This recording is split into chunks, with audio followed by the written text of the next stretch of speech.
하겠습니다. 오늘 처음 오신 분. 네, 오늘 처음 오신 분이 뜻밖의 좀 갑자기 네 분이나 오셔서 3강까지 지내고 나서 이제 오늘 4강을 하는데 처음 오셨지만 이 주제는 조금 오늘 처음 들으셔도 크게 무리가 없기 때문에 같이 여러분들하고 생각해 보는 시간을 갖겠습니다.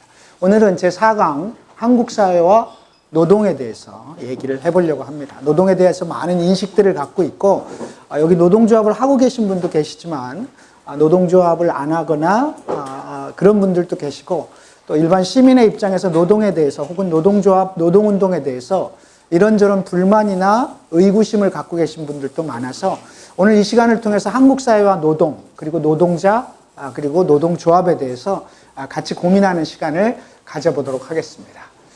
요즘 도대체 왜 이럴까요? 라고 제가 제목을 먼저 뽑았는데 요즘 이런 얘기들이 나오고 있습니다. 우선 임종석 비서실장, 민주노총과 전교조는 더 이상 사회적 약자가 아니다. 이런 얘기를 했죠. 이게 뭐 좋은 얘기가 아니라 사회적 약자가 아닌데 자꾸 대들지 마라 이런 얘기인 것 같은데요. 거기다가 또 한 분, 홍영표. 민주노총은 너무 일방적이어서 말이 안 통한다. 항상 폭력적인 방법을 쓴다. 미국 같으면 테러다. 이런 얘기를 했습니다. 여기 이제 결정적으로 활용 점정으로 찍어주신 분이 이분이신데요. 노동자와 노동단체는 엄격히 구분해야 한다. 이 얘기는 노동자들에 대한 정책을 쓰긴 쓰겠지만 민주노총은 좀 심한 거 아니냐. 이렇게 일단 집권 여당에서 얘기를 풀기 시작하자 옳다 잘 됐다라고 얘기하면서 더 심하게 나오는 사람들이 있습니다. 대한민국은 지금 민주노총 공화국이다 이렇게 얘기를 하고 무법천지가 되어버린 상황이다. 완장차면 무소불위의 권력을 행사한다. 민주노총이 완장을 찬 무사불위의 권력이라고 얘기를 하고 있죠. 비대위원장, 대한민국이 민주노총의 나라가 되어가고 있고 청년들의 일자리를 뺏고 있다. 이렇게까지 얘기를 했습니다. 그러자 국회 환경노동위원회 위원장이고 자유한국당 의원인 김학용, 국민이 감내하고 있는 고통은 안중에도 없이 자신들의 이익만을 생각하는 괴물의 탄생이라고 얘기를 했습니다. 급기야는 민주노총이 괴물까지 돼 있는 상황입니다. 혹시 이 중에 어떤 분들이 어떻게 생각하실지 모르겠습니다만 그래 약간 민주노총은 문제가 좀 있어 이렇게 생각하시는 분들도 있을 수 있습니다. 한국 사회에서 민주노총 그리고 그것들을 만든 노동자 그리고 그 노동자들이 하고 있는 일 노동 이런 문제에 대해서 오늘 여러분들하고 한번 같이 생각을 해보려고 해요. 노동이란 우린 이미 한번 공부를 했습니다.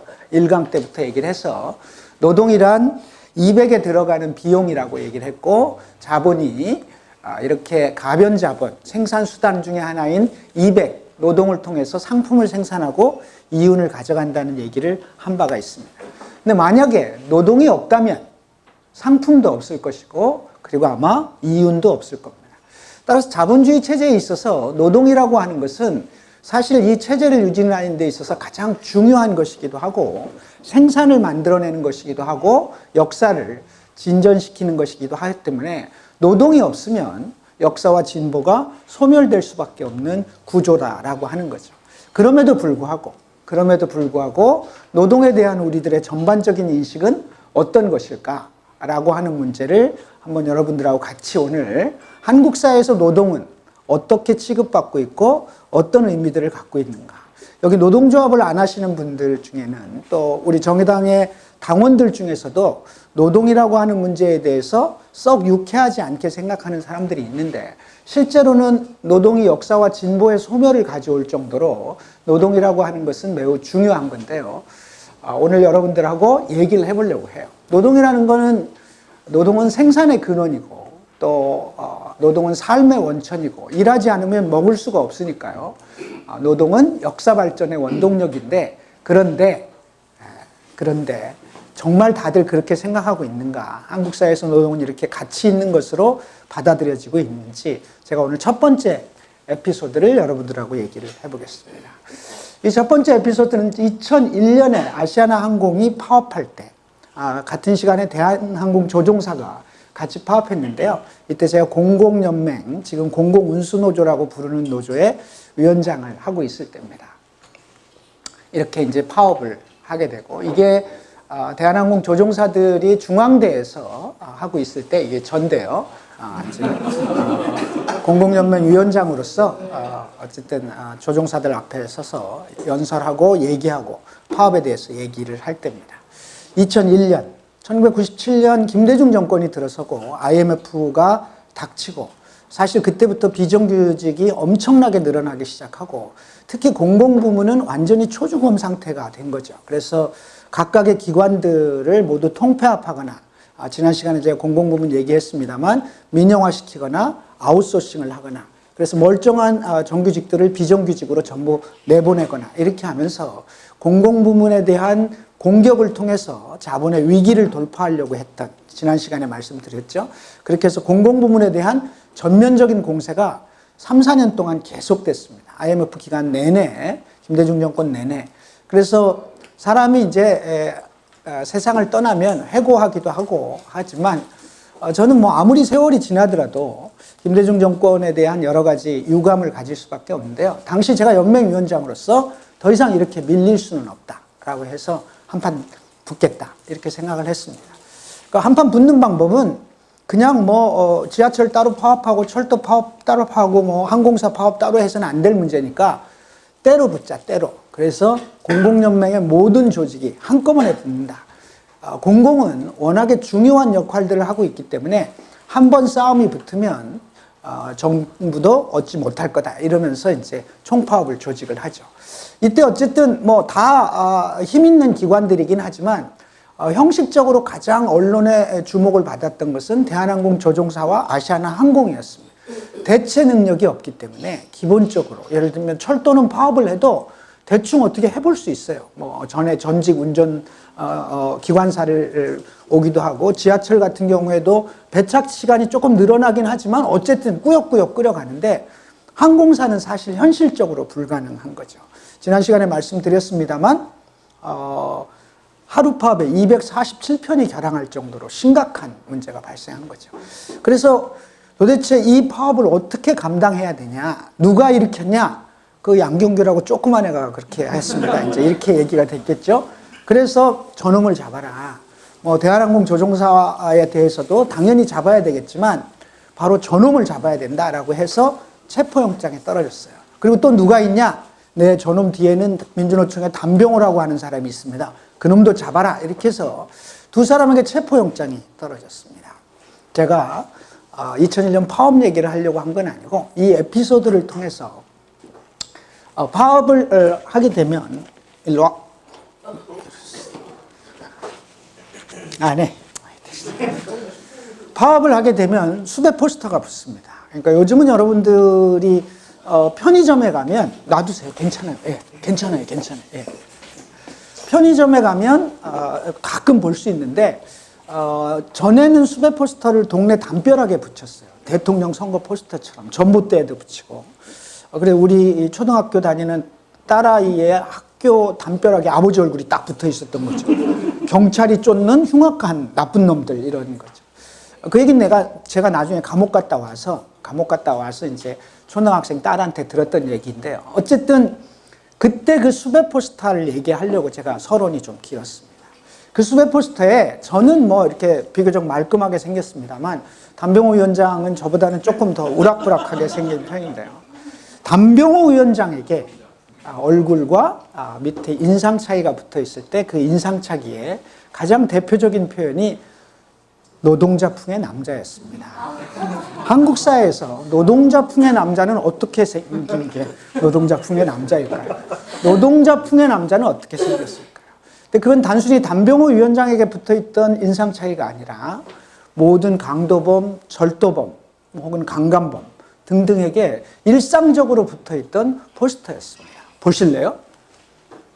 강도 사건 용의자 수배, 노동자풍의 마른 체험. 이게 2010년에 있었던 포스터입니다. 2010년까지도 이게 유지가 됩니다. 여기도 역시 노동자풍. 당시에 민주노총에서 항의 방문을 합니다. 경찰청에 항의 방문해서 노동자가 도대체 무슨 문제가 있다고 강도범, 강간범의 인상착의에 노동자란 말이 들어갈 수 있냐. 결국 2010년에 이 사건 때 또다시 한번 민주노총하고 붙고 그때부터 쓰지 않습니다. 그래서 지금은 보기가 힘듭니다. 그런 표현을 이제는 안 씁니다만 여기서 우리가 이 에피소드를 통해서 확인할 수 있는 건 한국에서 도대체 노동자라는 의미는 무엇이었을까? 우리는 앞에서 노동의 생산의 근원이고 역사 발전의 원동력이고 뭐 이런 말도 안 되는 얘기를 했습니다만 현실에서는 강도범에게 붙어있는 인상착의가 노동자라는 말이었습니다. 우리 사회에서 노동은 이렇게 취급받고 있는 거죠. 에피소드 두 번째 한번 들어보실래요? 이것은 방금 우리 반장, 오수환 반장이 일하고 있는 공공운수노조의 공공연구노조, 말하자면 저 대전에 가면 유수한 인력이라고 흔히 얘기되는 박사와 석사들이 밀집해 있는 과학기술연구단지가 있습니다. 무슨 뭐 전자통신연구소, 화학연구소, 항공우주연구소 뭐 이런 연구소들이 있는데요. 그 연구소에 파업이 벌어졌습니다. 대부분 조합원들이 석사, 박사가 많은 데입니다. 위원장들 중에 박사도 있고 뭐 이런 사람들이죠. 제가 이제 한 30년 동안 노동조합을 하면서 여기저기 파업 현장을 가서 막 연설하고 그랬을 거 아니에요. 뭐 연맹 위원장이니까 잘해야 돼라고 막 이렇게 얘기를 하는데 그때 포스터가 하나, 표어가 이제 파업을 하면 학교 비정규직 서울 조금 있으면 파업하잖아요. 그렇죠? 네. 고개를 서슴없이 끄덕거리시고 파업을 하면 이제 대자보도 붙이고 표어도 붙이고 막 그럽니다. 이제 그렇게 될 텐데 그때 한 조합원이 박사였는데요. 이런 표어를 갖다 붙였습니다. 어렸을 적 과학자 꿈, 커서 보니 처량하다. 이런 게 있었습니다. 이 친구는 어려서부터 과학자가 꿈이었습니다. 그리고 실제 과학자가 됐어요. 근데 과학자가 노동자가 될 거라는 생각이 한 번도 자기 사고 구조에서 매치된 적이 없었습니다. 과학자도 먹고 살아야 되는 일이라고 생각하고 과학자도 출근해야 되고 과학자도 처자식이건 혹은 남편과 자식이건 먹여 살려야 되는 구조라고 하는 것을 이해를 못했던 거죠. 그저 연구한다라는 생각, 아인슈타인이 머릿속에 있었을 거고 뭐 무슨 뭐 여러 제가 과학자를 잘 모릅니다만 여러 명의 과학자들의 이름만이 여기에 입력돼 있을 뿐이지 그의 삶, 노동자로서 살아가는 삶에 대해서 생각해 보지 못한 거죠. 막상 살아보니 어때요? 9시에 출근해야 되고 직장에서 혼나기도 하고 뭐 여러 가지 일들을 겪게 되는 거죠. 그래서 지난번에도 얘기했지만 퇴근 후에 친구들이랑 같이 앉아서 술 한잔 마시면서 내가 더러워서 내일부터 안 나온다 이러면서 어떻게 해요? 다시 나오죠. 그게 뭐예요? 노동자니까. 노동을 하지 않으면 먹고 살 수 없다는 걸 우리는 첫 번째 시간에 배웠잖아요. 노동자니까. 이 삶을 보면서 학교 다닐 때 과학자가 꿈이었지만 그렇지만 사실 이 과학자와 노동자가 매치가 되지 않았던 한 청년 노동자의 고민인 거죠. 결국 그래서 한국 사회에서는 이런 것들을 한 번도 30이 넘도록 배운 적이 없습니다. 여기 계신 분들이 학교 다니면서 노동을 배워보신 분 손 들어보세요. 노동과 관련돼서 노동의 가치 또는 노동의 인권 혹은 근로기준법 혹은 노동조합법 뭐 등등과 관련해서 단 한 시간이라도 배운 사람이 있는가? 없잖아요. 그렇기 때문에 모든 사람들의 인식 속에서 노동은 정말 뭔가 좀 다르거나 권력이 자꾸 노동에 대해서 저렇게 얘기할 때 아무 서슴없이 받아들이게 되는 거죠. 여기서 우리는 이런 걸 한번 생각해 볼 수 있습니다. 학교에서의 노동교육은 어떻게 되고 있는가? 이것은 독일의 단체교섭 장면입니다. 이게 독일 초등학교에서의 단체교섭인데요. 독일에서의 초등학교에서는 단체교섭을 하게 됩니다. 그래서 한쪽이 사용자가 되고 한쪽이 노동자가 돼서 단체 협약을 체결해 보는 거죠. 이렇게 해서 스스로 자신들이 노동자인 걸 깨닫고 직장으로 나가면 노동조합을 만들어야 된다는 것, 그리고 노조라는 게 사용자하고 동등하다라는 것을 어려서부터 가르쳐 주는 거죠. 프랑스와 영국과 독일의 교과 과정을 보시면 이런 것들을 가르칩니다. 한국에서는 일체 가르치지 않죠. 이런 구조에 한국 사회의 노동자들이 존재하고 있기 때문에 그래서 여러분들의 성장하고 있는 지금의 자녀들도 학교에서 이렇게 배우게 되는 거죠. 이런 것들을 전혀 배우지 않는 구조에서 노동이라고 하는 것이 한국 사회에서 가치 있는 것이 아니라 가치 없는 것으로. 우리 사회에서 그래서 아이들은 이렇게 생각합니다. 아이들에게 저 빈칸을 놔두고 노동자 하면 생각나는 게 뭐냐라고 써보라고 했습니다. 노동자는 덜 배운 자다. 이게 아이들과 청소년들의 인식입니다. 노동자는 힘들다, 노동자는 거지다, 이렇게 생각하는 거죠. 이게 신문에 보도됩니다. 청소년들, 노동자는 무슨 뭐다 물음에 일개미 못 배운 자들, 이렇게 돼 있는 거죠. 장애인이라고 생각하는 거죠. 그러니까 노동자라고 하는 것을 장애인이라고 생각할 정도로 그렇게 힘없고 약한 이미지가 매치되어 있다, 이렇게 보시면 될 것 같습니다. 심지어는 요즘 외국인 노동자 이런 얘기 하니까 외국인이다 이런 얘기까지 쓰게 되는 게 한국 사회 노동의 현실입니다. 이런 인식 속에 우리가 노동이 있기 때문에 노동조합이라고 하는 것도 마찬가지일 수 있습니다. 교과서를 한번 볼까요? 교과서에 노동이 전혀 언급되어 있지 않은 것은 아닙니다. 예를 들면 영국은 세금이 높기 때문에 그렇게 해서 복지를 만들고 나니까 국가가 효율적이지 못하다. 사회복지 정책이 비효율적이라는 것. 과격한 노동운동 때문에 기업이 해외로 이전하고 국제 경쟁력 강화를 위해 노조는 무리한 요구를 자제해야 되고, 이런 것들이 청소년들에게 그대로 학교 교과 과정에 들어있고 아무런 사전 인지의 구조를 갖고 있지 않은 속에서 당연하게도 노동조합, 노동이라고 하는 것에 대한 인식을 갖게 되는 거죠. 근로자가 어느 정도의 자치를 창출했다면 소득을, 이윤은 자본가의 것이기 때문에 일체 은혜는 그만큼만 받고 이윤이 나더라도 타치해서는 안 된다. 혹은 노동의 문제를 예를 들면 온정적인 근로자의 문제로 접근하거나, 아니면 이러한 방식으로 부자 증세나 법인세 같은 것들은 세금을 올리는 건 좋지 않다. 이런 방식으로 끊임없이 어린 청소년들에게 이런 것들을 주입시켜 오고 있는 게 우리 현재 교과서들입니다. 현재의 교과서들. 이렇게 되다 보니까 한국에서 노동은, 이건 지하철 파업 장면인데요. 해도 너무한 집단 이기주의, 즉각 파업 중단하고 일터로 가야 된다. 이렇게 이제 거침없이 쓰기 시작하는 거죠. 그래서 공공노조의 막장 투쟁이 한국 경쟁력 갈아먹는다. 이런 거죠. 그래서 이제 같이 저녁에 테레비를 봐요. 엄마, 아버지, 할머니, 할아버지랑 테레비 보고 지하철 파업 장면 나오고, 그래서 이제 아침에 출근하다가 여기 단추 하나 끊긴 사람이 이제 막 차에서 내리면 마이크가 반드시 와요. KBS가 와서 묻잖아요. 지하철 파업에 대해서 어떻게 생각하세요? 이렇게 묻잖아요. 그럼 어떻게 대답해요? 그 시민이 너무하는 거 아닙니까? 지들 저기 잘 먹고 잘 살려고 시민의 발을 볼모로 잡아가지고 막 이렇게 발언을 하게 됩니다. 그리고 그 발언 장면은 그날 저녁 9시에 뉴스에 나옵니다. 그 9시 뉴스에 나오면 옆에서 같이 보던 할머니, 할아버지, 엄마, 아버지 또 이분들은 뭐라 그래요? 저놈들 때문에 나라가 망해. 저놈들 지하철에 태워서 그렇게 저거 하면 한강다리에 빠뜨려야 돼. 막 이렇게 그런 얘기 하잖아요. 이런 구조, 자기의 자식도 노동자로서 직장에 다니고 있음에도 불구하고 노동조합이 파업했다는 이유로 저놈들은 문제가 있다라고 거침없이 얘기하는 나라가 우리나라가 된 거죠. 심지어는 한통파업은 국가를 전복한다. 노동자의 파업이 국가를 전복한다. 여러분, 이것은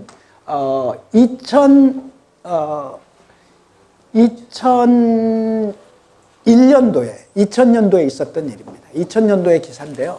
한통파업 국가 전복 저희나 우리 맨 처음에 나왔던 여러 가지 지금의 발언이나 무려 20년이 지났지만 큰 차이가 없습니다. 현실적으로 보면 여전히 한국에서의 노동 존중의 문화는 없다라고 볼 수밖에 없는 거죠. 이 속에서 이 사람 누구죠? 네, 개콘에 나오는 사람입니다. 여러분들이 그냥 지나쳤거나 아니면 본 적이 없을지 모르는데 이 사람이 나왔던 광고가 하나 있습니다. 이 광고는 이렇게 돼 있습니다. 읽어보세요. 어디 월차를 내 개념 없이. 월차는 권리입니다. 근로기준법. 근데 광고 카피 중에 하나가 어디 월차를 내 개념 없이라고 하는 말이 광고로 사용되는 거죠. 사실 심각한 문제인데요.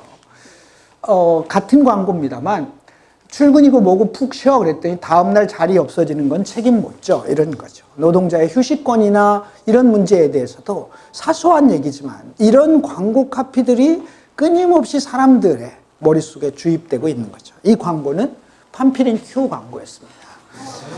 한 달 만에 광고가 결국 중단됩니다. 민주노총과 등등이 강력하게 항의한 거죠. 이게 도대체 말이 되는 광고 카피냐. 여러 가지 분석이 있었어요. 그러니까 자본이 갖고 있는 인식의 한계라는 측면도 있고 자본은 그보다 더 머리가 좋기 때문에 한 달 후에 내릴 생각하고 일부러 한 거다. 이런 분석까지. 어쨌든 한국 사회에서 광고에서조차도 이런 표현들이 거침없이 나오는 게 우리 오늘 한국의 현실입니다. 이런 현실 속에서 아무도 노동을 가르쳐 주지 않고요. 아무도 노동자에 대해서도 가르쳐 주지 않고 아무도 노동의 권리에 대해서 그리고 아무도 노동조합에 대해서 얘기해 주지 않는 게 이게 현재 우리의 현실입니다. 이 속에 우리가 노동이라고 하는 것을 얘기하고 있고 그래서 우리 정의당 안에서도 노동에 대해서 정말 정의당에 있는 당원들이 모두 긍정적일까? 이런 생각을 해보면 사실 걱정스러운 부분들이 있는 거죠. 대한민국 헌법 33조에 대해서 오늘 처음 오셨죠? 네. 헌법 33조는 뭘까요? 노동은 네. 정권에 대한. 그렇죠. 혹시 조합원이세요? 네. 대단하십니다. 그러십니까?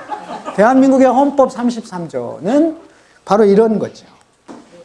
노동 3권, 노동자는 자주적인 단결권, 교섭권, 행동권을 갖는다. 이게 무슨 뜻이죠?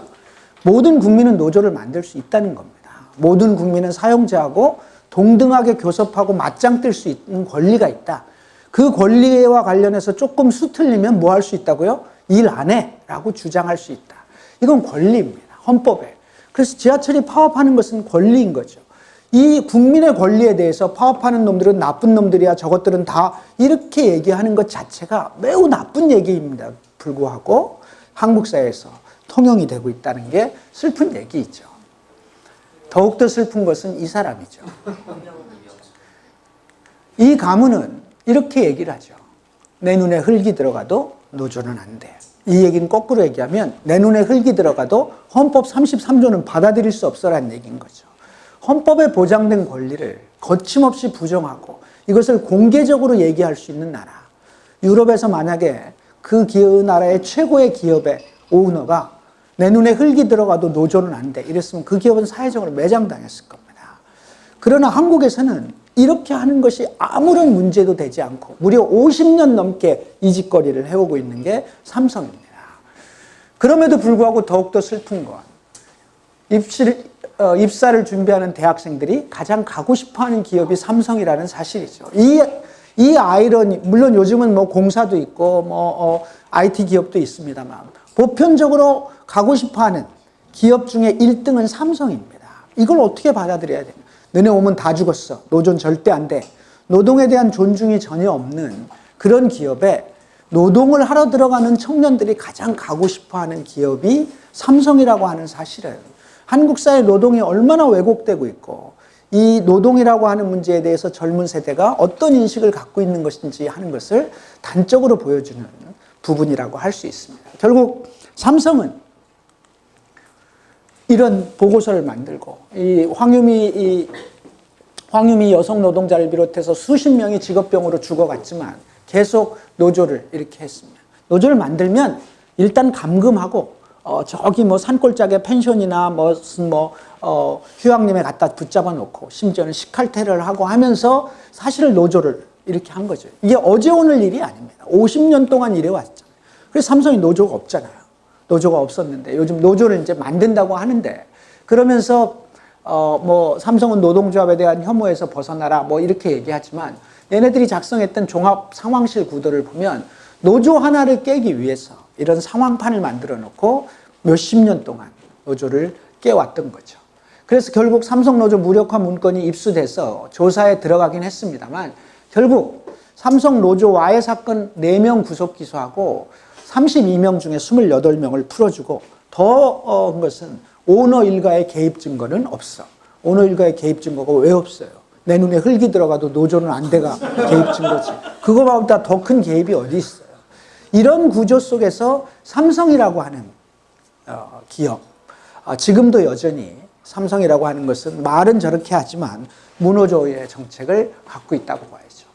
한두 가지만 더 얘기하고 노동에 대한 기본적인 얘기들을 좀 정리를 해볼까 합니다. 이 사람은 여러분들이 약간 이제 이름을 까먹었겠습니다만 조전혁이라는 사람입니다. 교원의 노조 가입과 관련해서 선생님들의 컴퓨터를 해킹했습니다. 컴퓨터를 해킹해서 교사들의 명단을 전부 빼냈죠. 그래가지고 그거를 인터넷에 공개를 합니다. 그리고 그걸 이렇게 빨갱이 교사가 대한민국에는 많습니다. 이렇게 얘기를 하고 그걸 본 학부모들이 어디로 와요? 학교로 와서 내 아이를 빨갱이에게 맡길 수 없다라고 얘기하고 이런 사단들이 벌어졌던 때가 있었어요? 없었어요? 있었죠? 네. 그런 사단이 벌어지게 됩니다. 그리고 법에 입건돼서 벌금을 맞았든지 그렇게 되는데 왜 이런 말도 안 되는 일을 했을까요? 왜? 한국 사회에서 가장 많은 탄압을 받은 노조는 우리가 민주노총 어떤 노조 얘기하지만 전교조입니다. 전교조는 유난히 전교조는 유난히 탄압을 받았습니다. 왜 그랬을까요? 전교조는 사실 파업권이 없어요. 그래서 노동 이권밖에 없습니다. 법으로도 교섭까지는 할 수 있는데 교섭이 틀어졌다고 해도 파업하면 안 돼. 이런 규정이 딱 있기 때문에 못하도록 돼 있어요. 힘도 없어요. 공공운수노조 제가 위원장으로 있던 조직은 지금 조합원이 20만인데 전교조는 5만밖에 되지 않습니다. 별로 힘도 없어. 파업권도 없어. 근데 왜 전교조를 이렇게 할까요? 왜 그럴 것 같아요? 네, 왜 그럴까? 사립학교 법인의 비리 때문에 그럴 수 있죠. 그럴 수 있지만 그보다 조금 더 크게 보면 선생님이 조합원이면 학생들은 어떨까요? 노조에 대해서 일단 기본적으로 선생님도 하는 건데 뭐라는 인식을 가질 수 있습니까? 선생님이 노조를 한다는 사실 자체가 매우 중요하죠. 아이들에게는. 여러분 학생운동권 중에 가장 활발한 학번이 언제인지 아세요? 89년, 90년, 91년에 들어온 사람들이 꼴통이 많습니다. 그 사람들이 학생운동을 하고 우리 이렇게 쭉 여러분들이 혹시 이해할지 모르지만 우리 당에도 그 나이대 사람들이 가장 열성적인 활동가들입니다. 이 정의당 내에서도. 노동운동도 그런데 왜 그럴까요? 이분들이 고등학교 다닐 때 선생님들하고 교문에서 막 눈물 흘리면서 헤어지고 막 교사라고 해서 무조건 다 해고하고 하던 시대가 있었어요. 전교조 교사면 그냥 무조건 해고하던 시대가 있었습니다. 조합원이라는 이유만으로. 그래서 아이들과 헤어질 때 눈물 흘리고 막 했던 그 아이들이 대체적으로 87년부터 90년까지 고등학교를 다닌 아이들입니다. 여기도 그 비슷한 나이들이 있으실 텐데요. 그게 얼마나 아이들에게 준 의미가 컸냐라고 하는 것은 이후에 그 세대가 한국 사회에서 무슨 일을 하고 있는지를 봐도 알 수 있다는 거죠. 그런 관점에서 전교조의 존재라고 하는 것은 현재의 문제가 아니라 미래에도 지배하고자 하는 자본가들과 권력의 입장에서 전교조는 어떻게 해서라도 깨야 되는 조직입니다. 그래서 결국 어떻게 됐어요? 법의 노조가 됐습니다. 결국은 박근혜 정권 때 너네 노조 아니야. 노조가 안 된 이유가 뭐죠? 5만 명의 조합원 중에 8명이 해고자예요. 해고자라도 그럼 노조에서 너네 해고됐기 때문에 안 놀아 이렇게 할 수 없기 때문에 조합원으로 인정했는데 8명의 해고자를 조합원으로 인정한 전교조 절대로 용서할 수 없어. 따라서 너네는 불법이야. 이렇게 해서 불법 노조가 됐어요. 우린 불법이라는 표현을 안 씁니다만 법의 노조라고 표현을 씁니다만 어쨌든 합법성이 없는 노조입니다. 세계 어느 나라에 교사가 노조를 못 만드는 나라가 어디 있습니까? 교사가 노조를 못 만드는. 경제대국 10위권이라고 하지만 교사가 노조를 못 만드는. 그래서 아까 얘기한 민주당의 짜한 사람들이 백날 얘기를 해도 너네 ILO 조약 비준한다고 엊그저께 나왔습니다만 ILO 조약 비준도 안 하고 아직도 집권한 지 이제 1년 반이 넘어가는데 저 말도 안 되는 전교조를 아직도 합법화시켜주지 않는 너네 정말 노동 존중이 맞냐 이렇게 주장을 하는 거죠. 그런 측면에서 이 전교조라고 하는 문제와 교원의 문제 이런 문제를 봐도 한국 사회 노동과 노동조합에 대한 이해를 여러분들이 새롭게 했으면 좋겠습니다. 하나만 더 얘기하겠습니다. 이것은 영화 포스터. 이 누구지? 김윤석인가? 네. 영화 포스터 1987.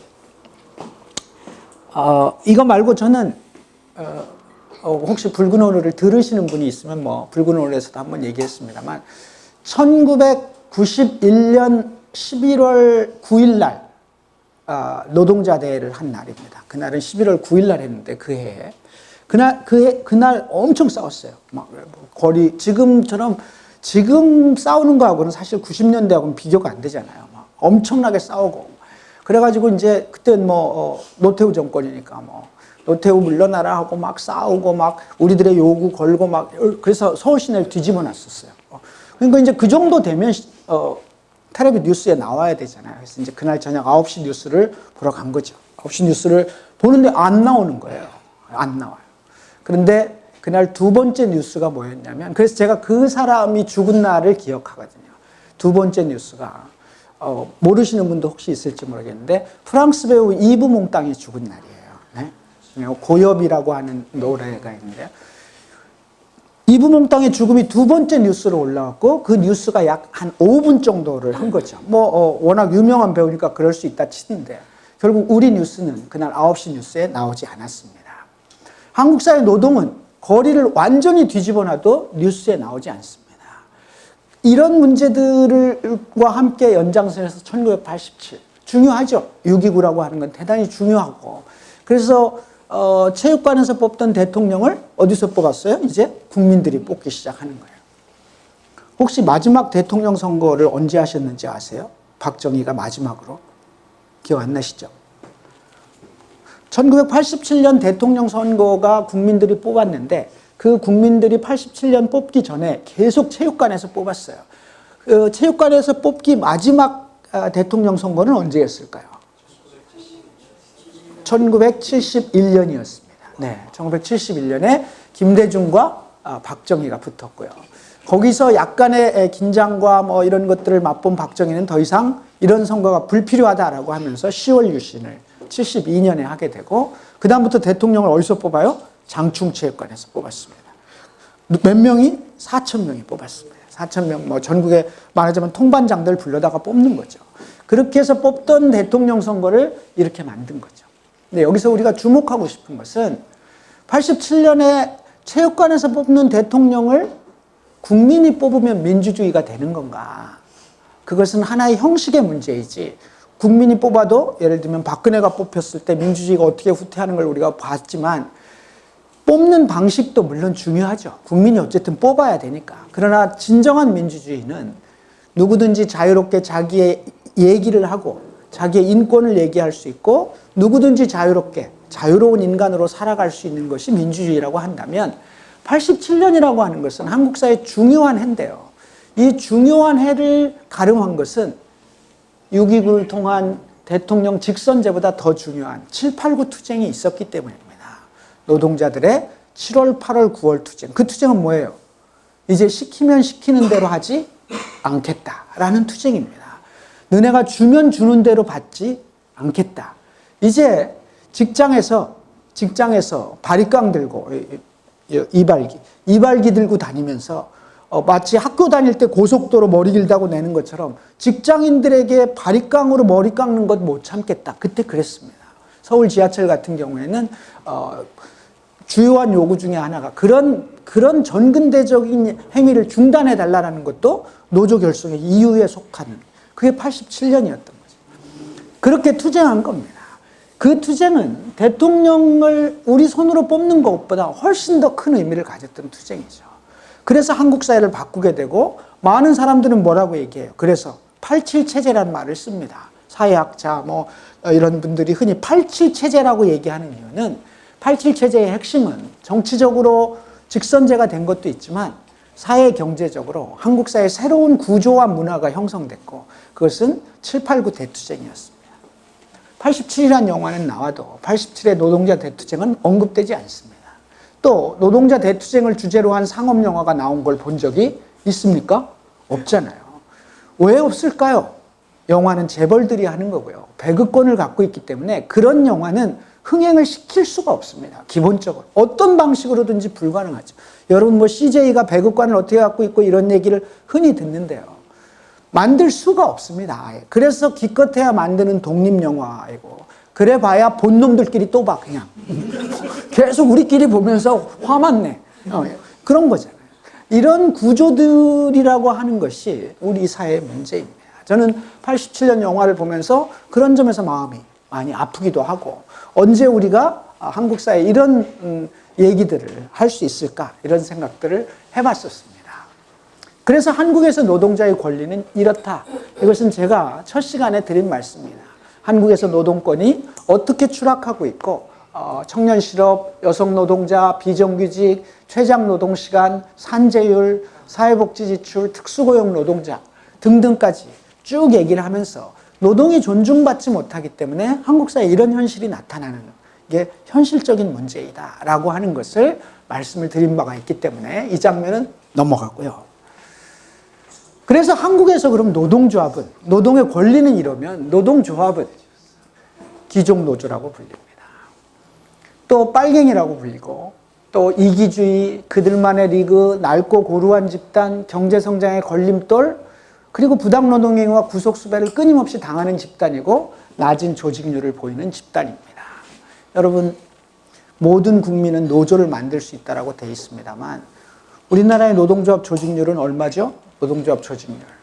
우리나라의 노조의 조직률 10.2% 이렇게 나와 있는데 이게 들쭉날쭉하기 때문에 많을 때 10% 뭐 하여튼 한 자릿수일 때도 태반입니다. 거꾸로 얘기하면 지금 1,900만으로 나와 있는데요. 2천만 노동자 중에서 약 190만 명만 조합원입니다. 그러면 몇 만이 남아요? 1,810만은 노조를 하지 않습니다. 헌법에는 어떻게 되어 있다고요? 모든 노동자는 노조를 할 수 있다. 이렇게 되어 있는데 안 해. 안 한 이유가 뭐예요? 안 하는 걸로 아는 거예요. 그리고 노조는 특별한 사람들이 하는 걸로 생각하는 거죠.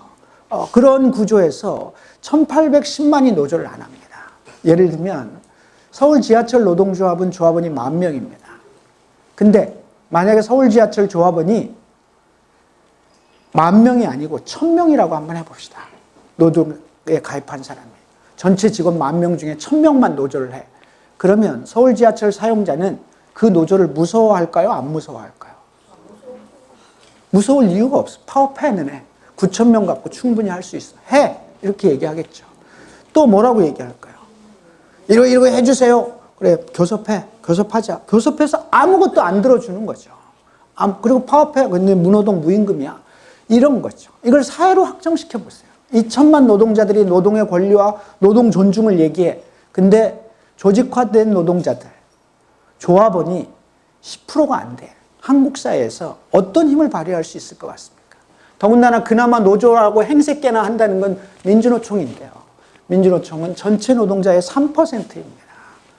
이 현실 속에서 민주노총이 이제 사회적 강자이고 민주노총이 어떻고 한다는 것은 사실은 참 웃기는 얘기인 거죠. 누군가 얘기했어요. 민주노총이 두렵거나 민주노총이 뭐 걱정돼서 저런 말을 한 게 아니라 민주노총이 만만해서 하는 소리다라고 누군가 얘기했습니다. 만만한 거죠. 사실 3% 가지고 할 수 있는 게 없습니다. 그러다 보니까 민주노총이라고 하는 게 사실은 여러분들이 보기에는 어쩌고 저쩌고 하지만 이런 구조인 거죠. 노동이라고 하는 가치와 이데올로기로 한국 사회의 모든 부분에 있어서 노동을 배제할 수 있는 기반을 형성했습니다. 그리고 그 속에서 유일하게 그나마 하고 있는 집단, 저거 하나만 정리하면 한국 사회에 아무런 꺼리낌이 없습니다. 냉정하게 얘기해서 민주노총만 정리하면 한국 사회에 누가 반발하겠냐고요. 누가 어떤 방식으로. 그런 측면에서 3%가 됐든 2%가 됐든 너네는 용납할 수 없다. 여러 가지 논리들이 도입되곤 하지만 그런 측면에서 민주노총이라고 하는 게 바로 아까 우리가 맨 처음 열었던 그런 구조 속에서 우리 한국의 조직률이 이런 거라는 거죠. 여기서 세계 각국의 조직률을 보면 OECD 평균이 30%입니다. 우리가 9.9%고요. 핀란드, 스웨덴, 덴마크, 벨기에, 노르웨이 등등은 약 60에서 70%입니다. 스웨덴은 한때 90%까지 조직률을 자랑했는데요. 여기서 여러분들이 뭘 느낍니까? 가끔 우리 얘기하잖아요. 북유럽에 가서 살고 싶다. 거긴 사회복지제도가 잘 돼 있대더라. 뭐 어쩌고 저쩌고. 공통점이 뭐예요? 노조의 조직률입니다. 지하철 노조와 조합원이 1,000명이면 아무것도 할 수 없는 것처럼 국민 전체가 노동자이면서 조직률이 이 정도의 수준을 가지고 한국 사회에 새로운 사회를 만들 수 있다? 못 만듭니다. 그리고 노동조합의 조직률이 50% 이상 넘어가면 자본이 어쩌겠어요? 타협해야지. 지금 타협할 이유가 없는 거죠. 이런 측면에서 노조 조직률이라고 하는 문제, 결국 헌법에 보장돼도 노조를 만들 수 없거나 만들 생각조차 들지 않거나, 그리고 커가는 청년 세대들은 더욱더 이런 문제에 대한 고민이 있는 거죠. 제가 오늘 얘기가 좀 긴데요. 한국의 노동운동에 대한 평가를 보면 97년만 해도요, 여기 노동자가 5등이었습니다. 근데 2007년만 가더라도 영향력이 맨 밑에고 신뢰도가 맨 밑에 떨어지는 민주노총이 여기 자리하기 시작합니다. 이렇게 하면서 한때 한국 사회에서 이런 구조들이 있던 시절도 있었습니다만 현재 노동조합에 대한 평가는 이렇습니다. 문재인 정권이 들어서면서 노동하면서 약간 정치적 민주주의와 사회 불평등 완화 문제에 대한 인식이 올라갔습니다만 경제성장이나 물가 안정 이런 문제 등등 포함해서 조금 인식이 좋아진 거죠. 여기서 우리가 느껴야 될 건 뭐냐면 결국은 노동에 대한 구조, 이해 이런 것들은 정치 권력을 어떻게 바꾸고 정치 권력과 관련돼서 우리가 어떤 입장을 갖느냐라고 하는 거라면 그러면 사실은 우리가 이후에 노동조합도 마찬가지고 여러분들의 삶도 마찬가지인데 정치를 어떻게 바꿔갈 것이고 그 정치 세력이 노동과 관련돼서 어떤 입장을 갖게 되느냐라고 하는 게 중요한 거죠. 근데 이건 떨어질 겁니다. 국민들은 인식조사를 할 때 오늘 여러분들이 탄력근로제와 관련해서 아주 의미 있는 설문조사가 나와요. 국민들 전체의 51%가 찬성합니다. 탄력근로제에 대해서. 반대가 35%예요. 찬성이 51%입니다. 왜 그럴 것 같습니까? 더 충격적인 것은요. 세부적인 조사를 보면 소위 본인이 보수라고 얘기되는 지형에서는 탄력근로제 반대가 높거나 같습니다. 보수라고 얘기되는, 그러니까 뭐 소위 자한당을 지지하거나 이런 사람들은 높습니다. 본인이 진보라고 생각하는 사람들이 탄력근로제에 훨씬 더 반대합니다. 65% 정도가 반대합니다. 왜 이럴까요? 왜 이럴 것 같습니까? 사람들의 인식은 뭘로 결정해요? 본인이 진보다 보수다라고 하는 아주 예를 들면 노동에 대한 의식이 충실해서 이런 통계가 나온 게 아니라는 겁니다. 문재인 정권이 노동 존중을 얘기하니까 나도 노동에 대해서 긍정적으로 생각해 줘야 된다고 생각하는 겁니다. 저는 이 설문조사를 보면서 그런 느낌을 받았습니다. 문재인의 지지자들이라고 하는 지지층이 문재인 정권이 노동 존중을 계속 얘기할 때는 노동도 좋지라고 얘기를 하지만 문재인 정권이 다른 입장을 갖게 되면 거길 동의하는 거죠. 진보층이 훨씬 더 탄력근로제를 찬성하는 이유는 그렇게밖에 설명할 수 없습니다. 문재인의 지지자들도 탄력근로제를 찬성한다. 그래서 이것은 철학에 의한 여론조사라기보다는 정치적인 구조에 대한 문제가 굉장히 크게 좌우한다. 자한당을 지지하는 사람들이 오히려 탄력근로제를 반대하는 건 뭐예요? 네, 문재인이 하는 건 싫은 거죠. 그러니까 이게 우린 여기서 중요한 걸 발견해야 되는데 정치 권력과 관련해서 우리가 어떤 입장을 가져야 되는 거냐라고 하는 겁니다. 그런 측면에서 저는 앞으로 이런 인식조사도가 현저히 떨어지기 시작할 거라고 보여집니다. 문재인 정권이 갖고 있는 기본적인 노동정책의 변화 때문에 이런 일들이 벌어지게 될 거다라고 예측을 해봅니다. 근데, 네? 광주형 일자리 문제 때문에. 네. 그래서 지금 말씀하신 똑같은 얘기잖아요. 광주형 일자리 문제도 어떻게 보느냐라고 하는 견해가 있을 수 있어요. 그러니까 여러 사람들이 광주형 일자리를 어떻게 볼 거냐라고 하는 판단들을 해봐야 되는데요. 그 나중에 얘기합시다. 그런데 한국에서의 노동조합은 사실은 노동자의 권리 확보와 생활 수준의 향상을 위해서 지난 30년 동안 노력해왔어요. 우리가 이만큼 사는 거요. 노동조합 없었으면 불가능한 일이었습니다. 냉정하게 얘기를 하면. 그러니까 예를 들면 교육공무직처럼 노조가 없던 시절과 노조가 있던 시절을 생각해보면 야, 이게 확실히 다르구나. 노조가 있는 것과 없는 게. 그러면 이걸 사회운동으로 보면 한국 사회 노조가 있는 것과 없는 것이 확실히 사회 발전에 큰 차이가 있겠구나라고 하는 것은 노조를 하면 인식할 수가 있는 거죠. 그런 측면에서 신생 노조들은 그걸 경험하게 됩니다. 자연스럽게. 야, 노조 있었으면 이런 일이 없었겠구나라고 하는 것들이 생겨나는 거죠. 어쨌든 이런 일들, 민주주의를 확장시켰고 저는 민주당이 집권할 수 있었던 이유는 뭘까? 김대중이 처음으로 집권하는데요. 1997년에 노동운동이라고 하는 것을 통해서 한국 사회가 민주주의가 확장되고 아니면 아니라고 얘기해도 괜찮다라고 하는 문화가 형성됐다라고 하는 측면이 굉장히 큰 거죠. 이 저변이 엄청 확대된 거죠. 이 구조가 사실은 한국 사회의 변혁과 정치적 문제까지 일정하게 확장시켜 왔고 그건 노동운동이 아니면 불가능한 문제였다라고 생각하고요. 사회운동의 중요한 거점이기도 했고 이윤에 저항하는 유일한 저항군이기도 하고 진보의 대중적 초대를 만들어 왔고 어쨌든 진보정당 건설 등 뭐 이런 여러 가지 일들을 했음에도 불구하고 한국의 노동운동은 왜 이런 취급을 받고 있고 오늘날 이렇게밖에 평가가 안 되는가라고 하는 지점에 대해서 고민을 좀 해보려고 합니다. 그래서 우리 한국 사회의 노동운동에 대해서 이제 조금 얘기를 하려고 합니다. 얼마나 했어요, 제가? 한 15분쯤 시작했죠, 오늘. 그럼 한 40분 했네요. 노동조합과 노동운동을 이해하기 위해 생각해보는 것. 여기 시간이 없어서 다 못하겠는데 1번, 2번. 자, 1번. 정당하다고 생각하시는 분 손 들어보세요. 오, 학생은 정당해? 저기 끝에 우리 재민이 손 들었어요. 2번. 정당하다고 생각. 파업에 동의하실 분 손 들어보세요.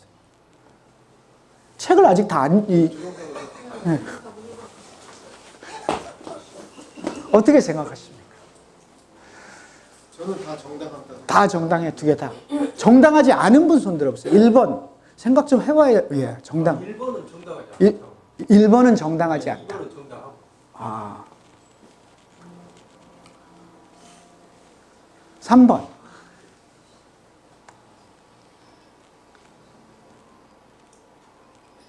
4번. 5번. 네, 좀 읽어보세요.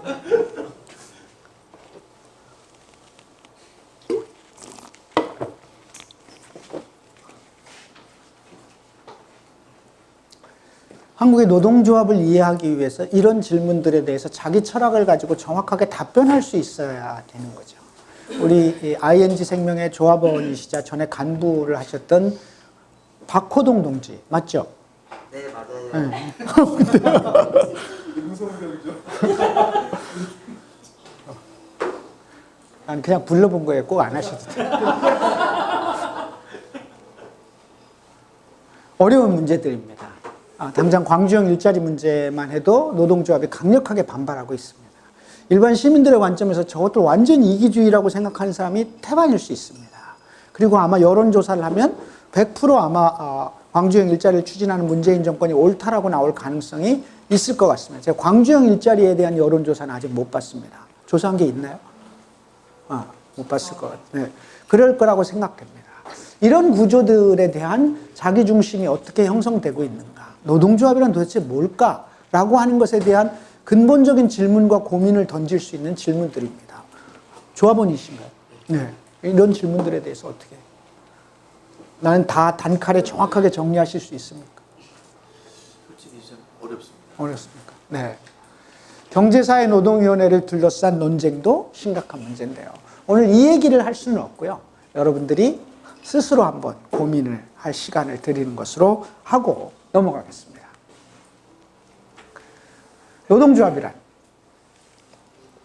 노동조합이란 복잡한 건데요. 그래서 가장 고전적인 정의는 노동자가 제 생활 조건을 유지 개선하는 목적으로 만든 노동자의 자주적 항구단체. 가장 고전적인 정의로 제일 많이 인용되는 겁니다. 영국의 시드니 웹과 베아트리스 웹이라고 하는 부부가 만든 영국 노동운동사의 책에 나오는 건데요. 어쨌든 노동조합과 관련된 가장 고전적인 정의고요. 우리 법은 이렇게 되어 있습니다. 경제사회적 지위 향상을 목적으로 한다. 여러분들이 생각할 때 노동조합은 뭡니까? 여러분들이 생각할 때. 우리는 어떻게 정의할까? 노동운동을 오랫동안 하시고 한때 대한항공에서 해고까지 되셨던 노동조합이 뭐길래 해고까지 돼? 굳이 그냥 안 하고 말지. 노동조합은 뭘까요? 김태수 동지. 노동조합은 노동자의 권리를 여기 위에 있는데? 착취하면 안 돼. 노동조합은 뭘까요? 잘 살려고 하는 거죠. 네, 잘 살려고. 네, 잘 살려고. 노동자가 잘 먹고 잘 살기 위해서 만든 조직입니다. 이걸 부정할 수는 없죠. 노동자가 잘 먹고 잘 살기. 이 잘 먹고 잘 산다는 문제가 되게 어렵습니다. 근데 잘 먹고 잘 산다는 게 무엇을 의미할까? 예를 들면 임금을 10% 올렸는데 5% 올렸는데 물가가 10% 올라가면 노동조합은 제 할 일을 다 못한 거죠. 뭐 사회보장제도가 폐지된다거나 여러 가지 문제들. 이런 것들을 보면 잘 먹고 잘 산다는 문제가 되게 어렵습니다.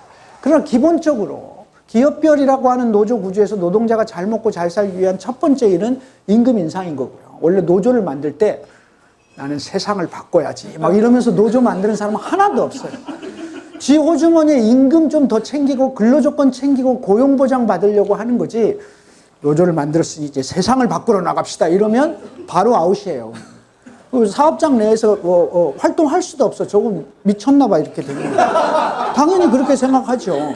노조는 그런 거죠. 근데 우리는 흔히 그렇게 말하면서도 이렇게도 얘기해요. 세상을 바꾸는. 그래서 뭐 민주노총 집회를 가면 뭐 맨날 세상을 바꾸자 맨날 이렇게 얘기해요. 그러니까 이 문제가 사실은 아까 얘기된 질문들과 다 중첩되는 문제입니다. 노동조합이라고 하는 걸 어떻게 바라보고 어떤 철학과 어떤 관점을. 그래서 여러분들이 노동조합이 대단히 간단해 보이지만 복잡한 문제이죠. 특히 한국 사회에서는 더욱더 복잡한 문제인데요. 그래서 사람들은 노동조합에 대해서 이런 얘기들을 하게 돼요. 이건 레닌이라는 사람인데요. 노동조합은 부르주아에 의한 노동자의 이데올로적인 예속화를 의미한다. 그러니까 아무리 잘난 체 해도 너네는 결국 노동자 개개인의 이기적인 집단성을 벗어나기는 어렵다는 겁니다. 노조 자체가 그런 거기 때문에 이렇게 이제 설명을 하고요. 지난 시간에 우리가 한번 언급했던 룩셈부르크는 이런 얘기 했잖아요. 노동조합이 할 수 있는 최선이라는 게 자본주의적 착취, 다시 말하면 세상이 용인하는 한계점을 넘지 못하고 노동조합은 세상을 바꿀 권력도 없으며 심지어는 그것을 점차 만들어 갈 수도 없다. 이렇게 표현을 하게 되는 거죠. 이게 이제 노동조합에 대한 뼈아픈 지적이긴 하지만 우리가 뭐 흔히 알고 있는 세상을 바꾸려고 했던 혁명가들 입장에서는 노동조합, 그건 기본적으로 무슨 조직? 개량적인 조직이 될 수밖에 없다라고 인정하고 있는 거죠. 다만 이 두 사람이 공통적으로 했던 것은 뭐냐면 그렇게 활동하는 과정 속에서 조합원들의 인식이 확장되고 한국 사회를 이해할 수 있는 사람들이 늘어나는 것, 이게 중요하다라고 본 것이지 노조 활동 자체로 혁명하자 뭐 이렇게 얘기할 수 있는 것은 아니다. 뭐 이런 취지인 거죠. 노동운동이 세상을 바꿀 수 있다고 이렇게 얘기를 하게 되죠.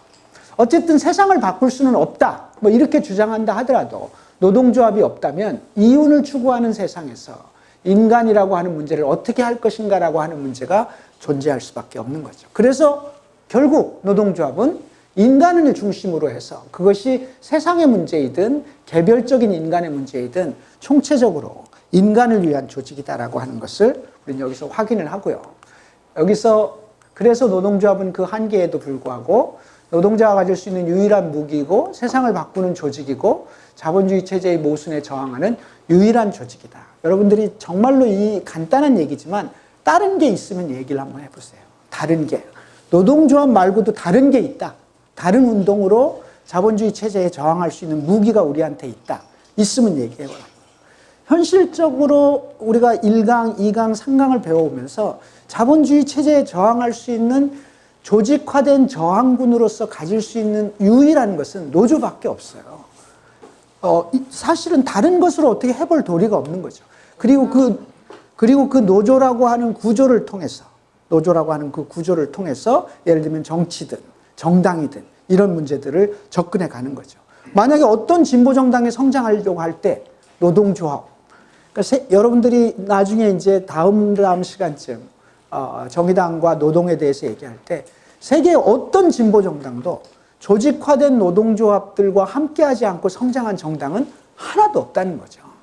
노동조합의 조직률, 노동조합의 대중적 지지, 이런 구조를 통해서 일정하게 성장하지 않은 성장한 다음에 뭘 하는 것은 뭐 이렇다 치더라도 최소한 유력한 정치 세력으로 성장하는 동안 조직화된 노동을 품지 못하고 성장한 정당은 없다. 진보 정당 중에서. 그런 관점에서 노동조합은 아까 얘기했잖아요. 세상을 지키는 조직이고 유일한 저항군이고 이런 것들이 다 그런 맥락 속에 포함되어 있는 것으로 이해하시면 될 것 같습니다. 오늘 시간이 없어서 한국의 노동운동의 역사는 그림만 보고 지나가도록 하겠습니다. 방금 나왔던 것은 누구죠? 방금 전에 그분이? 네, 이소선 여사님, 1970년 전태일 여사가 돌아가셨을 때 장면이고요. 그 이전 역사는 여러분들이 책 보고 공부하시고요. 혹시 제가 책으로 추천해주고 여기 여러분들 나눠주는 거 관장님은 꼬박꼬박 다 보신다고 그랬죠? 아니에요? 네, 시간이 걸려서 다 읽겠습니다. 1970년대 민주노조 운동, 뭐 이런 그냥 쭉 보는 걸로 80년대 민주노조 운동 나중에 기회가 되면 한번 보는 것으로 하고요. 오늘 그냥 넘어가겠습니다. 그러다가 87년이 돼서 공장에 스크럼을 끼고 공장 밖으로 뛰어나오고 그렇게 이게 이제 울산의 장면입니다. 이때 7, 8, 9 노동자 대투쟁에 3,000개의 신규 노조가 새롭게 결성됩니다. 1989년까지 7,883개의 노조가 되는데요. 이때 87년 노동자 대투쟁이 시작될 때 처음에 노조 숫자가 2,400개였습니다. 그러니까 61년 군사 쿠데타가 나고 그때부터 61년부터 87년까지 26년 동안 만들어진 노조는 2,400개. 그러나 불과 3년 동안 만들어진 노조는 2,400에서 7,800을 빼면 5,000개가 만들어진 거예요. 3년 동안 5,000개가 만들어졌는데 그 이전에 26년 동안 2,400개. 물론 그 만들어진 노조들도 대부분이 어용이었죠. 한국노총이었는데 어쨌든 이렇게 획기적으로 하고 여기 조직률을 보셨죠. 19.8%까지 올라갔던 시절이 있었습니다. 이렇게 한국의 노동운동이 흘러왔고요. 그래서 전노협, 민주노총 이렇게 해서 이제 뭐 이러는데 나중에 기회가 되면 노동운동사는 다시 한번 여러분과 공부할 기회를 갖도록 하고요. 요 얘기를 하겠습니다. 그래서 노동운동을 이해하기 위해서 여기 다 설명은 못 드릴 것 같고 일단 기업별 노조를 설명을 드릴게요. 다 아는 얘기입니다만 모르시는 분들도 있고 일반 시민들도 계시니까 우리나라의 노동조합 체계는 독특한 체계입니다. 그러니까 여러분들은 흔히 서울 지하철 노조, 현대 자동차 노조를 너무 자연스럽게 받아들일지 모르지만 독일에는 현대 자동차 노조, 서울 지하철 노조라는 개념 자체가 없습니다. 개념 자체가 없고 외국에서는 기업별 노조라고 하는 것 자체를 사실은 어용이라고 기업별 노조 이꼴 어용 노조 이런 개념이 있습니다. 그러니까 거긴 전부 산업별로 구성되어 있어서 공공부문 같으면 공공부문 노동자들이 뭐 200만, 300만이 한꺼번에 모여서 누구랑 교섭해요? 정부하고 직접 교섭을 하게 됩니다. 그렇게 되다 보니까 노조의 힘도 세지만 대신에 사회적 균형이 이루어져서 파업이 어떻게 돼요? 잘 안 일어나요. 서로 조심할 수밖에 없는 거죠. 그래서 교섭이 결렬되면 나라가 뒤집어지기 때문에 독일의 금속노조는 대략 600만 정도 됩니다. 금속노조가 총연맹이 아니고요. 금속노조가 600만 조합원이 예를 들면 교섭을 하는 거죠. 그래서 올해 금속노조는 얼만큼 올린다. 대신에 단위 사업장에 문제가 있어. 그 너네 뭐 종업원 협의회나 노사 협의회로 풀어라. 대신에 기본 교섭은 한꺼번에 하는 거죠. 그러니까 이렇게 정리를 되다 보니까 그러다 보니까 조합원들의 인식은 어떨까요? 사업장 내의 자기 이 삶보다도 그 독일 사회 속에서의 금속 노동자로서의 삶이 훨씬 중요한 거죠. 전체 교섭에서 야 우리 임금은 이만큼 올리고 독일 금속 노동자들에 대한 복지 조건이나 사회적 제도를 이렇게 만들어 이런 교섭을 할 거 아니에요. 그래서 인식 자체가 어떻게 해요? 폭이 넓어요. 그러니까 소위 이제 운동권용어로 하면 노동자로서의 계급 의식이 확장돼 있는 거죠. 그런 구조 속에서 있기 때문에 사실은 진보정당 운동이나 이런 것들이 성장할 수 있는 배경도 되는 거죠. 한국은 기업별 노조입니다. 이 노조는 1980년 12월 21일인가요? 전두환이 80년 12월 20일에 만들었던 게 뭐야? 국가보위 입법회. 이때 근로기준법, 노동조합법을 고치면서 한국의 노동조합은 모두 기업별로만 만들 수 있다. 이렇게 정리를 해버립니다. 그래서 우리나라는 기업별로만 돼 있어요. 이 기업별로. 그래서 대한항공 노조가 따로 있고 또 무슨 노조가 다 따로 있는 거죠. 그렇게 하다 보니까 기업별 노조에게 뭘 줘요? 떡고물을 주는 거죠. 너네 여기만 있으면 돼. 밖에 나가서 밖에 나가서 딴짓 하지 말고 여기 임금 좀 올려줄 테니까 여기서 그냥 살아. 이렇게 해서 노조를 결성한 데에다 조금씩 떡고물을 넘겨주고 대신에 사회적인 인식이나 이런 걸 갖지 마라. 이렇게 얘기하는 거죠. 근데 이게 평상시에 좀 잘 나갈 때는 가능한데 너무 어려울 때는 그게 안 가능해요. IMF나 이런 게 오면 국가 전체가 난리가 났기 때문에 줄 떡고물도 없어. 그런데 계속 밀려. 그러니까 조합원들의 머릿속엔 우리들이 이래서는 안 되겠다라고 해서 연맹 같은 거를 그래서 만드는 거죠. 정부하고 싸우려면 산별노조는 안 되더라도 노조끼리 뭉쳐야 되겠다. 공공은 공공끼리, 무슨 금속은 금속끼리 이렇게 돼 있는 거죠. 근데 그렇게 만들어 놓는다 하더라도 사실은 교섭할 때는 어떻게 해요? 따로따로 해요. 따로따로 하고, 그러니까 아까 2001년도에 공공연맹 총파업할 때 무지하게 어려워요. 야, 너 그날 같이 하기로 했는데 왜 안 해? 쟤네가 이만큼 준다는데 대충 빠지면 안 될까요? 이렇게 되는 거죠. 기업별 노조기 때문에. 기업별 노조기 때문에 예를 들면 현대하고 기업하고 연초가 되면 지들끼리 저 산골짜기에 들어가가지고 막 손가락 걸고 온갖 짓을 다 해요. 막 노래 부르고 막 우린 절대 배신하지 않는다고 별짓을 다 해.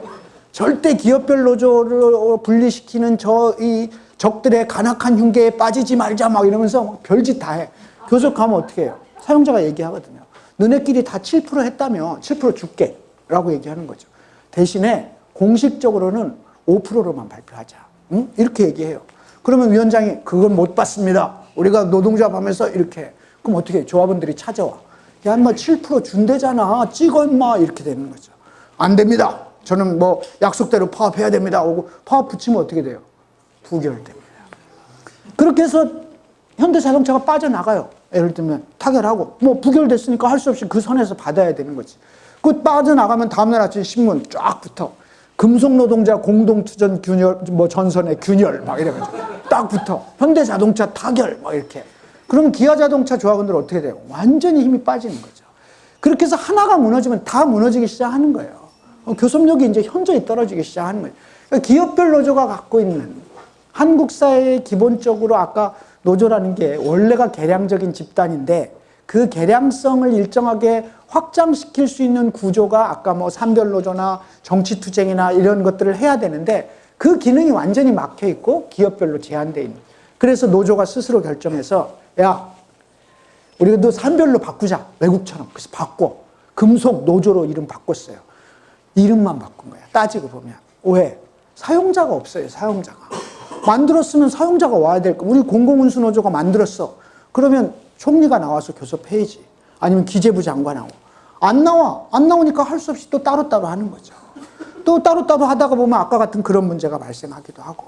이런 거죠. 예를 들면 탄력근로시간제 민주노총 총파업. 당연히 해야 된다고 보여지지만 왜 잘 안 되겠어요? 그러면 좋아? 그러면 민주노총 50만 다 나와? 50만 택도 없어요. 안 나오는 거죠. 왜? 자기 호주머니의 돈을 기본으로 하는 게 노조이기 때문에 그런 거죠. 이 속에 민주노총의 고민이 있는 겁니다. 그러니까 민주노총은 왜 사회를 변혁할 생각 안 하고 어쩌고 저쩌고 하지만 한국 사회가 갖고 있는 기본적인 구조라고 하는 문제가 존재하고 있는 거죠. 노력은 하죠. 끊임없이 민주노총이 얘기해요. 현대자동차 너네 그런 식으로 살면 안 돼. 이렇게 얘기를 하지만 쉽지 않죠. 예를 들면 대한항공 조종사 비행기 다 그만두고 이번에 탄력근로제 파업에 동참합시다. 미쳤나 저것들이 이럴 거 아니에요. 예를 들면. 근데 중요하다고 얘기하잖아요. 근데 이제 입장이 그렇게 되면 공공운수노조는 힘들다. 상급단체는. 민주노총은 정말 힘들구나. 이렇게 생각되는 거죠. 이런 현실적 구조라고 하는 기업별 노조의 문제 이런 것들이 존재하게 되는 거죠. 복수노조 누군가 질문해서 간단하게 말씀드리면 한국은 원래 복수노조를 못하게 했어요. 원래는. 복수노조시잖아요, 지금. 복수노조가 금지되어 있는 나라였습니다. 민주노조 운동이 가장 강력한 요구사항의 1번이 뭐였어요? 복수노조였어요. 복수노조. 헌법에 보장되어 있는 거 아니냐. 노동자들이 단결권을 가져야 되는데 87년 7, 8, 9 투쟁이 막 있을 때 원래 노조가 있어. 원래 노조가 있는데 이거 어용이야. 그래서 노조를 만들어야 되는데 못 만드는 거예요. 삼성의 노조가 없는 중요한 이유 중에 하나는 뭐예요? 호프집에 가서 총무과 과장하고 대리하고 둘이 얘기해. 너 위원장하고 나 사무국장하고 자 이렇게 서류 작성해. 그래서 행정관청에 내면 삼성전자의 3만 조합원은 앞으로 노조를 영원히 못 만드는 거예요. 이게 복수노조 금지 조항이었어요. 그래서 민주노조는 목숨을 걸고 그래서 민주노총이 합법성이 없는 거예요. 한국노총이 존재하기 때문에 민주노총 너네 만들어도 소용없어. 그래서 민주노총이 원래 합법성이 없었어요. 이게 다 복수노조에 걸린 거예요. 그래서 가장 유일한 요구가 복수노조였어요. 그러면서 그걸 가지고 끊임없이 싸운 거죠. 복수노조 문제를 놓고. 그래가지고 일정하게 민주노조가 어쨌든 막 싸우면서 성장을 했어. 이제 민주노총이 점점 힘센 조직이 된 거예요. 그러면서 어떻게 됐겠어요? 그래, 복수노조 받아줄게. 왜 받아줬어요? 왜? 민주노조를 깨려고 이제. 그래서 사용자들이 노조를 만들기 시작하는 거예요. 거꾸로. 그러면서 복수노조가 허용됐어요. 지금은. 이게 참 계륵 같은 거예요. 그런데 그럼 민주노조 입장에서 복수노조를 어떻게 바라볼 거냐? 인정해야 되는 거죠. 노동자의 자주적 단결권은 어떤 경우에도 제한되면 결국 우리들에게 독소가 될 거기 때문에 인정하는 것이고, 다만 이 복수노조가 됐을 경우에 교섭권 문제가 발생해요. 그러니까 지금 예를 들면 대한항공 직원연대노조 교섭권이 없잖아요. 그러니까 민주노총이 주장하는 건 좋다. 복수노조를 하되 모든 노조에게 교섭권을 주자. 과반수 이런 거 따지지 마라. 이렇게 얘기를 하지만 정부는 절대 안 받죠. 그러면서 소수의 민주노조들을 통제하고, 이게 정말 나쁜 조항이 뭐냐면 조항이 이렇게 돼 있어요. 원칙적으로 과반수 이상 되는 노조와만 교섭하도록 돼 있어요. 근데 사용자가 원하면 어떻게 해요? 소수 노조하고도 할 수 있어요. 그러니까 어떻게 해요? 과반수 이상 노조가 민주노조면 억지로 할 수 없어. 그건 법이니까. 대신에 소수 노조인 100명짜리 사용자 노조하고 교섭해서 거기다가 혜택을 엄청 주는 거예요. 그러니까 근데 거꾸로 되면 소수 노조인 민주노조는 거들떠도 안 보는 거죠. 그런 구조가 조항에 들어가 있어요. 그러니까 소위 교섭 창구의 문제가 현재 문제가 돼 있는 거고, 복수노조 자체는 민주노조 입장에서는 이거 부당한 법이다, 이걸 고쳐야 된다 이렇게 주장해서도 안 되고 그럴 수는 없는 조항인 거죠. 다른 많은 것들이 있는데요. 넘어가겠습니다. 뒤에 또 나오기 때문에 넘어가도록 할게요. 이제 그럼에도 불구하고 한국노동운동은 이러저러한 측면에서 인정할 수도 있는 부분이 있고 고민스러운 지점도 있는데, 한국노동운동이 그러면 우리가 잘못한 거 없다니까 저놈들 탓이야라고만 할 거냐, 스스로 주체적으로 반성할 지점은 없는가라고 하는 게 하나 있는데요. 첫 번째가 정규직 노조 중심의 노동운동입니다. 제가 이번 민주노총 전국 노동자 대회를 갔는데요. 솔직히 말씀드리면 한 70%가 비정규직이었어요. 그러니까 모인 대호의 70% 이상이 대호였던. 이제 정규직 노조 운동은 사실 심각한 문제가 발생한 거죠. 이 운동의 심각한 문제는 뭐냐면, 이 운동의 중심이 어떤 사람들이었냐면 87년에는 더 이상 이렇게는 못 살겠다라고 해서 거리로 뛰쳐나온 사람들이거든요. 그땐 조건이 다 똑같았어요. 그래서 정말 분노 때문에 거리로 뛰쳐나와서 노조를 만들고 세상을 바꿔가는 구조에서 이들이, 조직화된 노동자들이 일정하게 기업별 노조라는 특징도 있지만 그 구조 내에서 성장해왔고, 그래서 민주노총은 정규직 노조 중심이 됐어요. 여기서 엄청난 괴리가 발생한 거예요. 어떤 괴리? 노동자 전체를 대표하는 민주노총이 그나마 먹고 살만한 노동자들이 중심이다라는 사실은 이게 참 숙명적이고 치명적인 문제가 됐어요. 이걸 민주노총이 일부러 그렇게 만든 건 아니죠. 아니지만 현실적으로 그렇게 된 거죠. 그래서 민주노총이 뭘 하든지 간에 잘못이 없어. 탄력근로제를 반대해도 민주노총 눈에 기족이잖아, 막 이렇게 얘기해버리는 구조. 이 구조를 저것들 진짜 말도 안 되는 소리. 그러니까 민주당 너무하는 거 아니야? 자한당 너네 그럴 수 있어라고 얘기는 하지만, 그럼 우리는 진짜 어떻게 해야 되냐? 욕만 하고 살 거냐? 정규직 노조 중심 운동을 어떻게 해소할 거냐라고 하는 문제가 사실 굉장히 심각한 문제입니다. 임금 인상 투쟁 못해요. 그리고 임금 인상 투쟁에 실제 성공하면 어떻게 된다고? 노동의 양극화가 발생하고 있고, 그렇게 해서 그 임금을 다시 하청 노동자와 비정규직에게 전가하는 이 구조.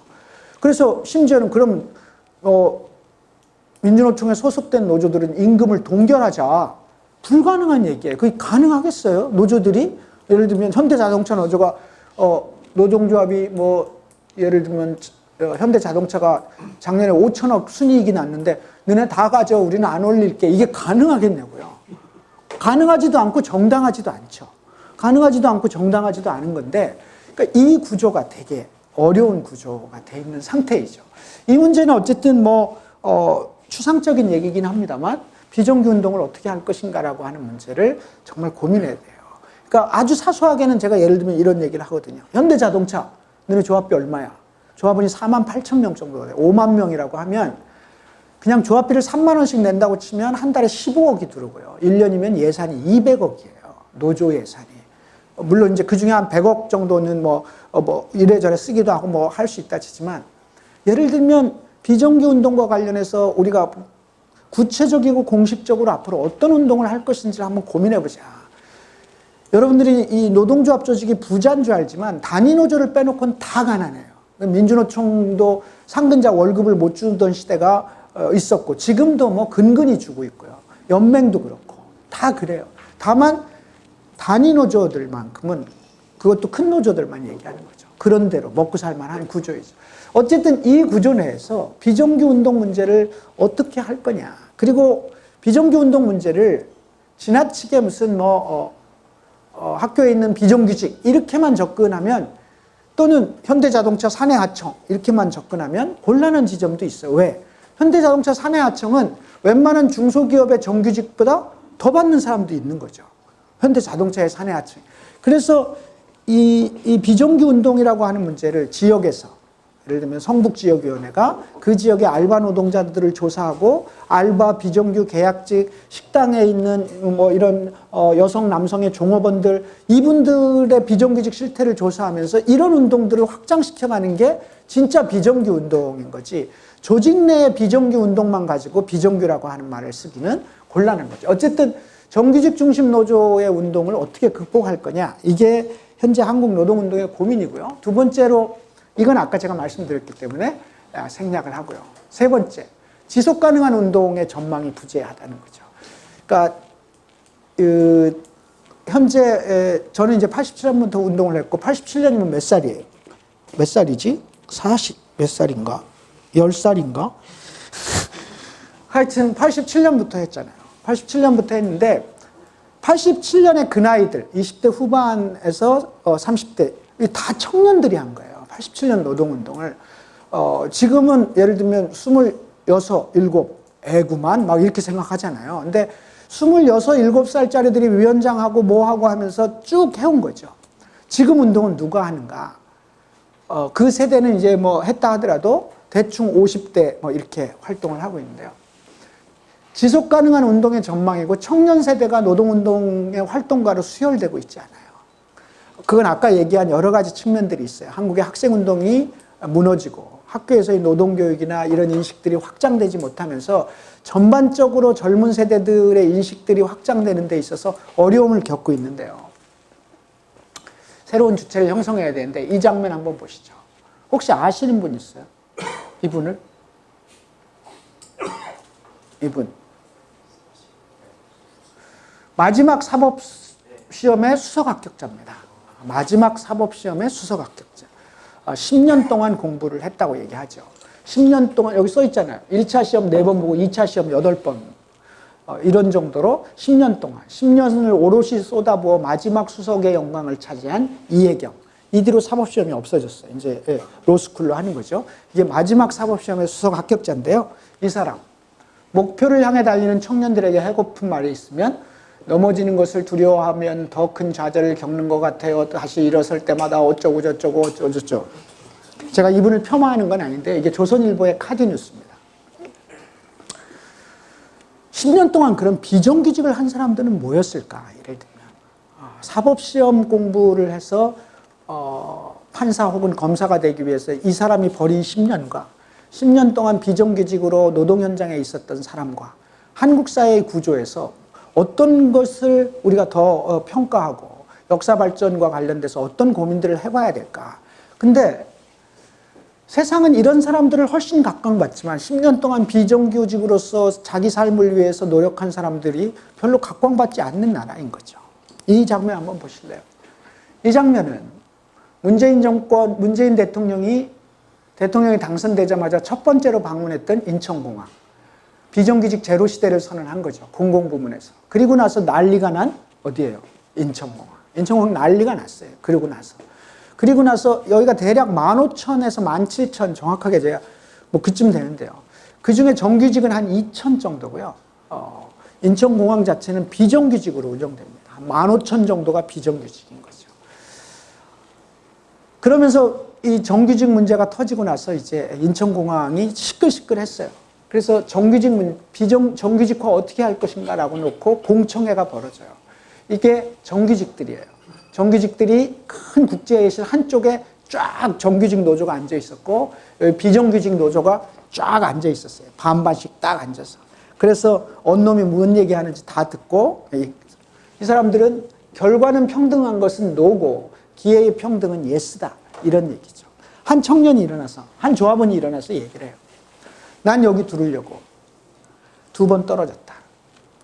세계 공항 1위를 차지하고 있는 인천공항. 8년 동안 한 번도 1위 자리를 놓치지 않은 인천공항에 들어가고 싶어서 2번을 떨어졌다. 나는 정말 고시촌에서 컵밥 먹으면서 여기 들어오기 위해서 모든 노력을 경주했다. 그런데 저렇게 갑자기 뭐 청소하시던 여성 노동자 무슨 이런 분들이 나와 똑같이 정규직이 된다는 것 공정하지 못하다. 나는 이 구조 내에서 젊은 시절부터 온갖 경쟁을 이겨내면서 정말 여기 간신히 들어왔는데 시험도 없이 들어와서 몇 년 동안 비정규직으로 살다가 갑자기 정규직이 된다는 건 난 용납이 안 된다. 이렇게 얘기를 했습니다. 비정규직에서 한 사람이 일어나서 이렇게 얘기를 합니다. 당신이 들어오고 싶었던 8년 동안 1등 세계공항 1위를 놓치지 않던 인천공항.